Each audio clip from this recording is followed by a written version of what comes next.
Welcome to Architect. This is Ritesh Srinivasan. In this video, let's look at the concept of vector search. So recently I came across articles talking about vector search. And when I started searching for vector search, about trying to understand what is vector search, I landed up on this page which talks about vector search. So this is from Microsoft. So what the idea over here is that how can you make search engines more accurate and capable by using vector search. So this leverages approximate nearest neighbor algorithms to search through billions of deep learning model insights in milliseconds. Okay, so what is the key idea over here? The key idea is that we use vectors to improve search. Okay, so deep learning models can represent data as vectors. So once you have data as vectors, you can have distance between vectors to reflect similarities, right? So approximate nearest neighbor algorithms search billions of vectors, returning results in milliseconds. Okay. So the challenge of search is that you need to index billions of entries while also find relevant results as quickly as possible. So most searchers rely on an inverted index which uses keyword matching, right, as well as engineering and infrastructure. But the idea is that instead of keyword matching, can you represent your search query in terms of a vector? You already have vectors for certain representations, right, for certain data sets, and can you now search it? Okay. So vector search can be applied across many applications such as search across text, multimedia, images, recommendations, and more. Okay. So let's look at the architecture diagram over here to make it a little bit more clear, right? So the idea is this: you have a set of image data sets, you have a deep learning model, right? So this deep learning model is trained to extract features of these images from these data set, and these images can be then represented using vectors. Right, so these vectors are nothing but features extracted. It's a kind of a representation for this image generated by this deep learning model.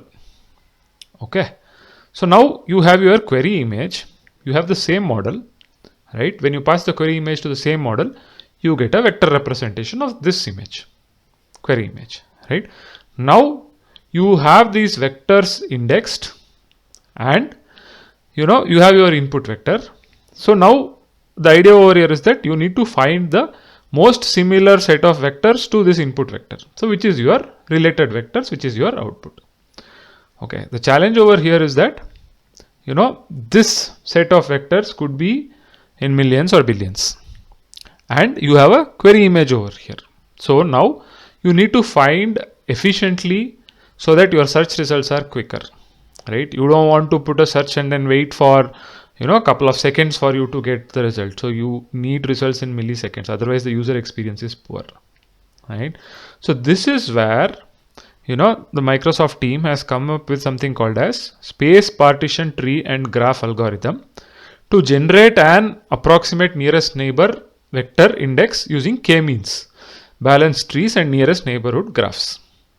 Okay, so this algorithm, the SP tag algorithm, is able to find the most relevant vectors in a couple of milliseconds. And the returned vectors correspond to the images returned as the most related results. Okay. So the idea here is that, as an example, we have used vector search to power an image similarity search application across multiple image databases. So you have these image databases, right? Like Stanford Dogs, Oxford Flowers, right? So there is a PyTorch pre-trained deep learning model which will encode these open source data sets and into vectors. So basically representations of these images. The same PyTorch pre-trained deep learning model is used to generate a vector for your query image. And then you use this SP tag algorithm to find the nearest neighbor. Now you can actually use this not just for image. If you have a deep learning model which has been trained to generate vector representations of same multimedia combinations, it could be an image plus text, it could be an image plus it could be a video plus text, right? So if you have such a network to get some representation of your data, then you can use this SP tag algorithm to actually index those vectors of your data set, and with the query vector you can find the most similar data. Okay, so what this team has done over here is that the Microsoft research team actually they have released this library. Okay, so this vector search library is released over here. So you have this SP tag library which has been released. So you can actually now, if you have the vectors representation, right, for a data set, you can use this particular library to index them and query them. Okay, so this particular SP tag algorithm, space partition tree and graph, is a library for large scale vector approximate nearest neighbor search scenario. Okay, released by Microsoft Research and Microsoft Bing. So the idea is that samples are represented as vectors, and the vectors can be compared by L2 distances. L2 is Euclidean distances or cosine distances. So vectors written for a query vector are the vectors that have the smallest Euclidean distance or cosine distances with the query vector. Okay, it's like you are finding similarity using k-means algorithm, or say finding similarity between vectors using cosine distance. Only thing is that you have this huge set of vectors over here in your data set, and how do you do it efficiently using this algorithm? Okay, so when I was reading a little bit more over here, I saw that there is this term called RNG. So basically this algorithm has two basic modules, index builder and searcher, and then it says the RNG is built on the k nearest neighborhood graph. So I was searching for what does RNG mean. So RNG stands for relative neighborhood graph. So the relative neighborhood graph is an undirected graph defined between a set of points in the Euclidean space by connecting 2 points P and Q by an edge. Whenever there does not exist a third point R that is closer to both P and Q than they are to each other. So this is something like a shortest distance between P and Q, or shortest similarity between P and Q, right? So there doesn't exist another point which is similar to P or Q, right? So both P and Q. Okay, so that concept is used over here. So to further read upon this algorithm, you have these references, right? So as I said before, why is this vector search becoming important is, now the whole search is actually kind of changed, right? So earlier people used to put 1 or 2 words for queries and then people used to search. Okay, but when the Bing team started analyzing the logs, they found that search queries were getting longer and longer because people were trying to explain a lot more in the search query and try to get results, right? So the keyword search algorithms was not really working very well in such a scenario. That is why Bing search started this vectorizing effort, and they have extended it over to 150 billion pieces of data indexed by the search engine to bring improvement over traditional keyword matching. So this could be single words, characters, web page snippets, full queries and other media. Once a user searches, Bing can scan the index vectors and deliver the best match. Okay. So the Bing processes billions of documents every day, and the idea now is that we can represent these entries as vectors and search through this giant index of 100 billion plus vectors to find the most related results in 5 milliseconds. Okay, so this is the idea over here, and they have the they have their library released over here.